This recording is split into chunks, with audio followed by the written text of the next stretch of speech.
Assalamualaikum warahmatullahi wabarakatuh. Saya Muhammad Fajri Raffi Ramadan.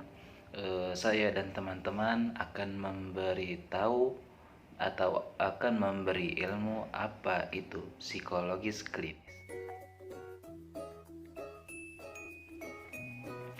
Apa sih psikologi itu? Psikologi klinis adalah salah satu bidang psikologi yang berfokus pada penelitian atau asesmen serta terapi yang bertujuan untuk mencegah distres psikologis serta disfungsi yang dialami akibat psikologi. Pada umumnya, psikologis klinis menangani gangguan, disorder, abnormalistis. Terus, psikologi klinis punya beberapa cabang ilmu, antara lain psikologis klinis dewasa, psikologis anak, psikologis klinis sosial, dan psikologis klinis lanjut usia. Di Indonesia berdasarkan program magister ataupun magister profesi yang ada di Indonesia, antara lain psikologis klinis anak dan psikologis klinis dewasa. Apa sih yang lain-lainnya itu? Maka nanti akan diberitahu oleh teman-teman kita nanti. Oke, sekian dari saya, akan dilanjutkan oleh yang lainnya. Saya Mutia Puji Juhilna dengan NPM 1931060043. Baiklah, di sini saya akan melanjutkan penjelasan materi yang sudah dijelasin oleh Fajri tadi, yang mana di sini saya akan menjelaskan tentang definisi psikologi klinis. Definisi psikologi klinis menurut APA atau yang lebih dikenal dengan sebutan American Psychological Association Divisi 12, yaitu ilmu yang mengintegrasikan ilmu pengetahuan, teori, dan praktek untuk memahami, memprediksi, dan mengurangi maladjustment, disabilitas, dan rasa tidak nyaman, seperti meningkatkan adaptasi, penyesuaian manusia, dan perkembangan pribadi manusia. Dengan fokusnya yaitu intelektual, emosional, biologis, psikologis, sosial, dan aspek perilaku dari fungsi manusia seumur hidupnya di berbagai macam budaya dan di semua tingkat sosial ekonomi. Melihat definisi psikologi klinis di atas, dapat dikatakan bahwa psikologi klinis adalah yang pertama, bekerja untuk memahami mengapa orang punya distres psikologis. Yang kedua, bekerja untuk mencegah gangguan atau distres psikologis. Yang ketiga, bekerja untuk mengurangi gangguan atau distres psikologis. Yang keempat, promosi kesejahteraan psikologis. Dan yang kelima, promosi tentang perkembangan dan pertumbuhan. Yap Kaihin pada tahun 1968 mengemukakan beberapa istilah lain untuk psikologi klinis. Namun pada dasarnya istilah tersebut memiliki arti yang berbeda-beda. Yang pertama yaitu psikopatologi. Psikopatologi ini lebih berfokus pada mempelajari patologi atau kelainan dari proses kejiwaan dan bagaimana hal tersebut bisa memengaruhi kehidupan manusia. Yang kedua yaitu psikologi medis, yang mana psikologi medis ini penggabungan dari ilmu psikologi umum dan psikologi kepribadian untuk ilmu kedokteran.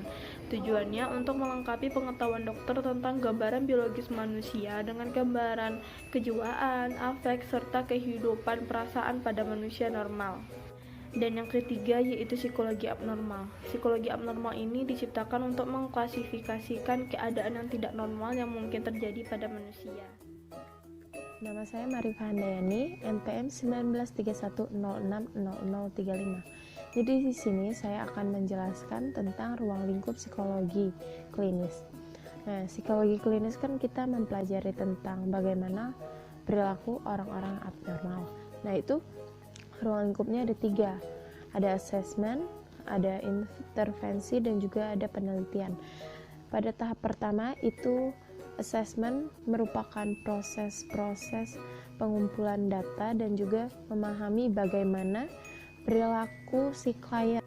Di tahap kedua itu ada intervensi. Intervensi itu kita sudah mulai mengkaji dan dapat mendiagnosis bagaimana perilaku si klien dan bagaimana kita dapat memberikan penanganan terhadap si klien. Bagaimana si klien nantinya akan mengatur pola pikirnya, mengatur perasaannya. Terus ada juga beberapa ahli yang berpendapat bahwa dalam tahap intervensi ini kita juga dapat menggunakan prinsip-prinsip psikologi dalam menangani perilaku si klien. Terus tiga itu ada penelitian. Nah, dalam tahap penelitian ini kita dapat meneliti bagaimana diagnosis dan juga bagaimana penanganan yang kita berikan terhadap si klien, apakah dapat membantu klien atau tidak. Lalu dalam ruang lingkup psikologi klinis ini juga terdapat konsep-konsep psikologi, yaitu psikologi abnormal, psikologi perkembangan, psikopatologi, dan juga psikologi kepribadian.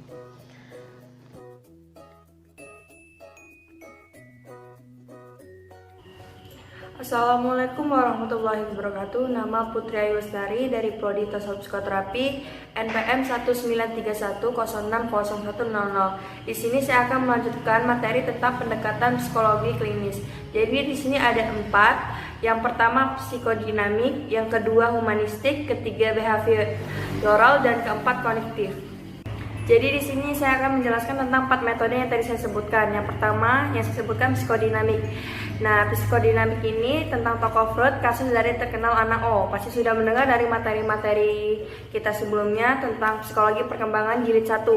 Nah, jadi metode hipnosis dari Katari sebagai salah satu penyembuhannya pada waktu itu tersebut. Yang kedua, melihat tingkah manusia didasari oleh impuls, hasrat, motif. Ketiga, masalah psikologis muncul disebabkan karena individu gagal menggunakan mekanisme pertahanan, defense mechanism, dan secara tidak sadar mengulangi konflik ataupun masalah dari masa lalu yang berhubungan dengan keluarga, peers, dan figur otoritas. Yang di sini saya akan menjelaskan tentang kedua humanistik yang berasal dari tokoh Carl Rogers. Yang ada 3 metode. Yang pertama positif regard, kedua incongruence, yang keempat coefficient of worth. Jadi di sini menjelaskan psikolog yang menggunakan pendekatan humanistik melihat individu pada dasarnya adalah positif dan percaya bahwa kehidupan klien dapat dipahami jika psikologi atau terapi memahami sudut klien tersebut. Kesamaan dengan psikoanalisis yaitu manusia memiliki mekanisme untuk menjaga defenses agar permasalahan psikoanalisis dan pengalaman pahit tidak masuk ke bawah alam sadar manusia. Nah, jadi di sini ada perbedaannya juga, tidak melihat akar permasalahan sampai ke masa lalu. Jadi melainkan lebih berfokus pada fenomena sekarang dan saat ini, here and now, bahasa Inggrisnya. Jadi yang muncul itu persepsi, perasaan, maupun pikiran terapis akan membantu klien untuk memahami dan menerima kondisinya dirinya sendiri. Dan yang terakhir, masalah terbentuk ketika seseorang mencoba untuk menghindari emosi atau perasaan negatif serta ambigu bagi dirinya sendiri. Misalnya menghindari perasaan yang diasingkan atau tidak diterima oleh dirinya sendiri. Nah, yang ketiga, behavioral. Di sini ada 2. Yang pertama yaitu psikolog atau terapis melihat tingkah laku manusia pada dasarnya dipelajari melalui observasi dan conditioning, reward and punishment. Terus yang kedua, masalah psikologis diasumsikan muncul sebagai akibat dari proses pembelajaran dari sebuah situasi atau kondisi spesifik. Yang terakhir saya akan menjelaskan tentang materi keempat, tentang kognitif. Nah, jadi kognitif ini yang pertama, tingkah laku terbentuk bukan hanya dipelajari atau stimulus respon saja, tetapi juga karena adanya persepsi, pemikiran, atau penafsiran akan sebuah situasi.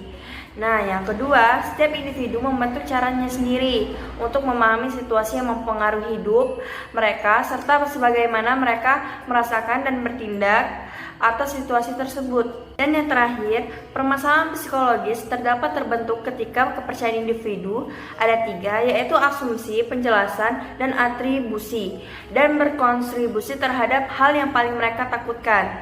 Nah, misalnya ketika ada seseorang dengan masalah depresi mempercayai bahwa masalah yang dihadapi disebabkan karena ia sulit berkomunikasi dengan orang lain, sehingga orang lain melihatnya sebagai orang yang sulit untuk didekati.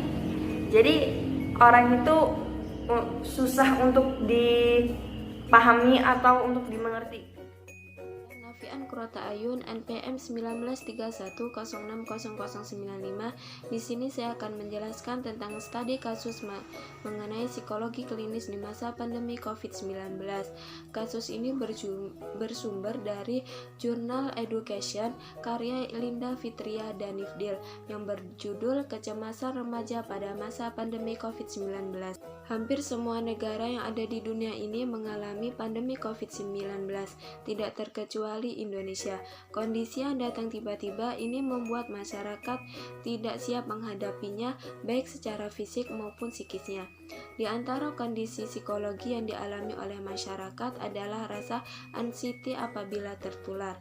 Sarlito menjelaskan, anxiety merupakan perasaan takut yang tidak jelas objeknya dan tidak jelas pula alasannya.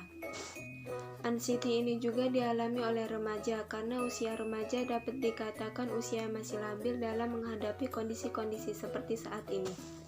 Penelitian mengungkapkan tentang kondisi anxiety yang dialami oleh remaja pada masa kondisi COVID-19.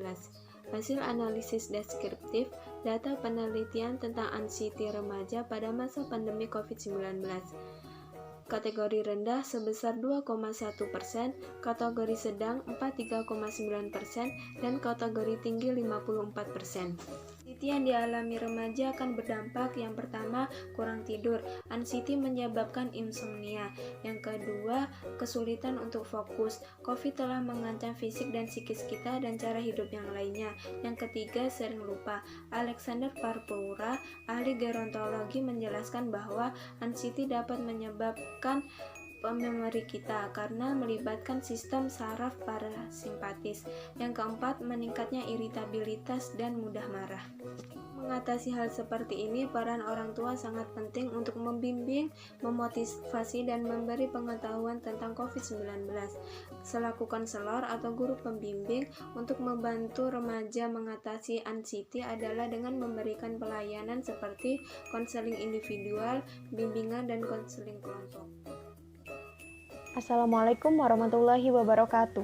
Saya Leli Livia, NPM 1931060032, Prodi Tasawuf dan Psikoterapi. Saya akan menganalisis sebuah studi kasus yang berjudul Kecemasan Remaja pada Masa Pandemi COVID-19.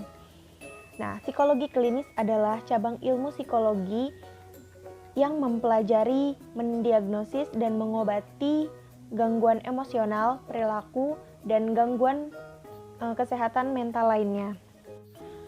Menurut American Psychological Association, kecemasan itu keadaan emosi yang muncul akibat stres, dapat ditandai dengan kegelisahan, kekhawatiran, disertai kondisi fisik seperti cepatnya detak jantung, naiknya tekanan darah, dan sebagainya.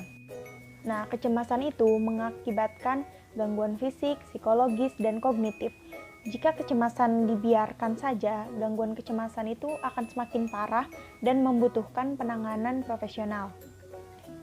Psikologi klinis bertujuan untuk memeriksa, mendiagnosis, serta merawat dan mengobati penderita masalah kesehatan mental dan tekanan psikologis menggunakan terapi dan konseling.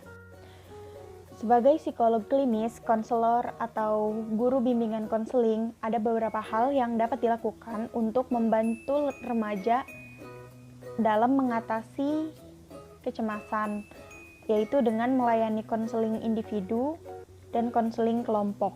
Pendekatan yang paling efektif untuk mengatasi kecemasan adalah dengan menggunakan pendekatan kognitif behavioral therapy.